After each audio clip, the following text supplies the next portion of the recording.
Hello বন্ধুরা, good morning. তো এটা হচ্ছে আমাদের বিশ্বকর্মা পুজোর পরের দিনকে পুজো হচ্ছে, যেটা ঘট দেওয়া হয় আর দধিকম্মা যেটা করা হয়, মাখা হয়। তো সেই ভিডিওটাই তোমাদের সঙ্গে শেয়ার করছি। আর পুজোটা ব্রাহ্মণ এসে পুজোটা করেছে, সেটা সেই সময় আমি অফিসে ছিলাম না, কাজে বেরিয়ে গেছি। তার জন্য সেটা তোমাদের সঙ্গে শেয়ার করতে পারছি না। তো পুজো হয়ে গেছে, তো দধিকম্মা মাখার এখন প্রস্তুতি চলছে। তো তোমরা এখানে দেখতেই পাচ্ছ কত রকমের মিষ্টি আছে, আরো কত রকমের ফল আছে, কত কি আরো আছে যে দধিকর্মাটা মাখার জন্য। আর আমাদের এই অফিসে দধিকর্মাটা মাখা খুব সুন্দর হয়, কারণ আমি কোথাও দধিকর্মা খাই না, অফিসে দধিকর্মাটাই খাই। আর আমাকে একটু দই দিয়ে দিয়েছে ভাড়ে করে, বলছে দইটা খেয়ে নে, তুই পেশেন্ট তো। দই, ফল টল আরো কত কি দিয়ে দিয়েছিল আমাকে। আমি দইটা পুরো ভাতটাকে পুরো চেঁচে পুরো ফাঁকা করে দিয়েছি, চেটে চেটে দই খেয়েছি। আর এদিকে দধিকমা মাখা হচ্ছে, আর এদিকে যে বাবাকে আরেকবার দর্শন করে নাও। আর সত্যি খুব খারাপ লাগছে, কেন এই একটা পুরো বছরের ওয়েট করতে হয়। তো এখানে দধিকমা প্রসাদটা মাখা হয়ে গেছে, আমি খেয়ে একটু টেস্ট করছি। আর সত্যি খুব ভালো হয়েছে, কেন কত রকমের ড্রাই ফ্রুট, সন্দেশ, দই, মিষ্টি, দুধ দিয়ে মেখেছে, হেভি লাগছে।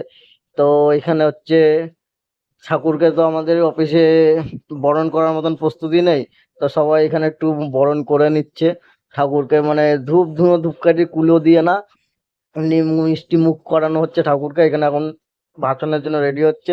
আর যে আমাদের ঘট বেরিয়ে গেছে, এবার আস্তে আস্তে ঠাকুরকে নিয়ে আসছে, বিশ্বকর্মা ঠাকুরকে। তো এবার ভাসানের জন্য আমরা যাব।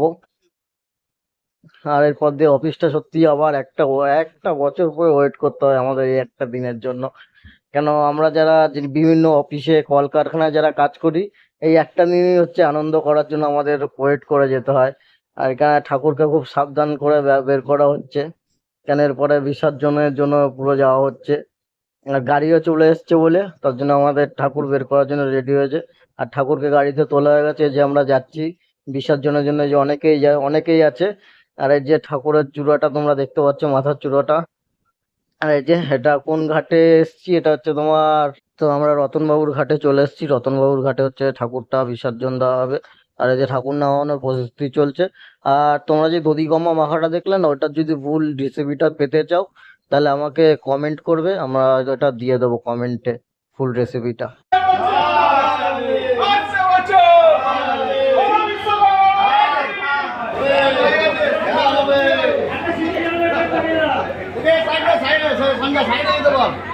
Side side side side side দিন, side side side side side side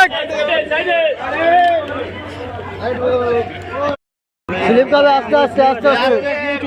একটু ধরো, আমি প্যান্টটা গুটিয়ে নি, নামতে হবে বললাম না। এ মোবাইল টোবাইল কই বাবুদা?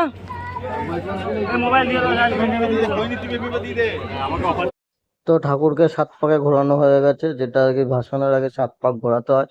তা সবার মনে দেখছে কত আনন্দ উল্লাস, পাঁচ বছর আবার হবে, জয় বাবা বিশ্বকর্মা।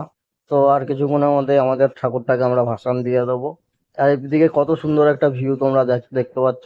আর এই যে গঙ্গার ঘাটটা খুব পিছলেই দেখতে পাচ্ছ, খুব আস্তে আস্তে সবাই নামছে ঠাকুরটাকে নিয়ে। আর কত লোকে মানে ঠাকুর বিসর্জন দেওয়ার জন্য এসছে।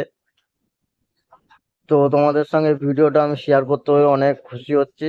আর তোমরা প্লিজ লাইক কমেন্ট সাবস্ক্রাইব করে দাও, কেউ দেখছো লাইক কমেন্ট করছো না। আর এদিকে দেখতে পাচ্ছ গঙ্গার ঘাটে কি ভিড়। আর এদিকে মানে খুব পিছল বলে আস্তে আস্তে করে নামতে হচ্ছে। আর এই যে এখন ঠাকুর ভাসার জন্য ভাসানটা এখনই দিয়ে দেবে। তোমরা সবাই কমেন্টে বলে জয় বাবা বিশ্বকর্মার জয়। আসছে বছর আবার হবে, আসছে বছর যাতে তোমাদের এরকম আবার ভিডিও যাতে শেয়ার করতে পারি। আর যে এখানটা প্রচুর খারাপ লাগছে, সেই আবার একটা বছর ওয়েট করতে হবে বলো। এই যে পুরো রেডি, পুরো বিশ্বকর্মাকে বাবাকে ভাষণ দেওয়ার জন্য পুরো রেডি হয়ে গেছে। আর সত্যি বিশ্বকর্মা একটা কাজ শিখেছে আমাদেরকে। এই কাজটা যদি না না শিখতাম, তাহলে লকডাউনে কি অবস্থা হতো জানি না। আর এদিকে দেখো বাবাকে ভাষণ দিয়ে দিল, ওই দুইজন গঙ্গায় নেমেছিল। ওদিকে তাপসদার সলিল গঙ্গায় নেমেছিল, আর এদিকে একটা ঠাকুরের একটা মুখ দেখাচ্ছি জলের মধ্যে, খুব খুব কষ্ট লাগছে দেখতে। সবাই ভালো থেকো, সুস্থ থেকো, টাটা।